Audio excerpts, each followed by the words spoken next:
This video is a response to the TED.com video, Demand a Fair Trade Cell Phone. In the video, Bandi Mbudi provides a glimpse into the very ugly practice of coltan mining in the Democratic Republic of the Congo.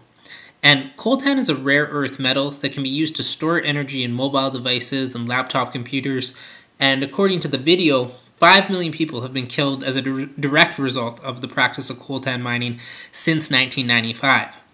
Now, for some perspective on that, there were 6 million Jewish people killed in Nazi concentration camps during World War II. We also need to bear in mind that this problem in the DRC is ongoing. One thing we need to be aware of is that we are participants in a global economy. So, while people in the developed world aren't directly responsible for atrocities in the DRC, our habits of consumption are a big part of the problem. One of the most interesting aspects of the talk is that a lot of the information that we have about the atrocities would have been suppressed if not for mobile devices. So, at the same time, the cell phone can be a tool of enslavement and liberation. And this is real. Cell phones and mobile devices played a big role in 21st century uprisings. The first one that comes to mind were the last presidential or the last elections in Iran. But more recently, the revolutions in Egypt and Tunisia and Libya, social media and mobile devices played a major role. And I used to think that mobile devices were only devices that privileged people could own.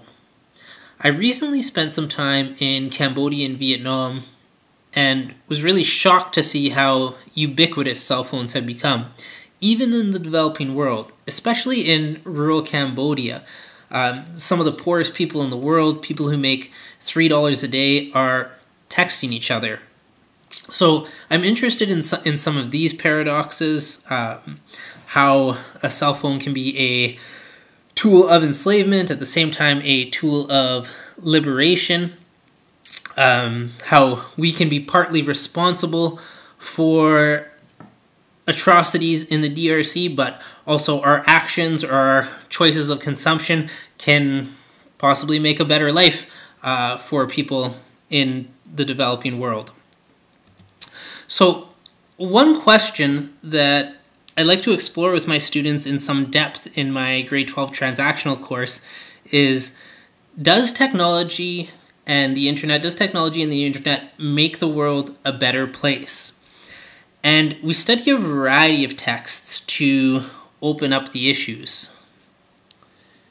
And most of the texts that we study either have a pro or anti-technology bias. So I think this video would fit in really nicely because it presents both positives and negatives about technology, but more importantly, it shows us how our choices as consumers in a global economy impact others or impact the world as a whole.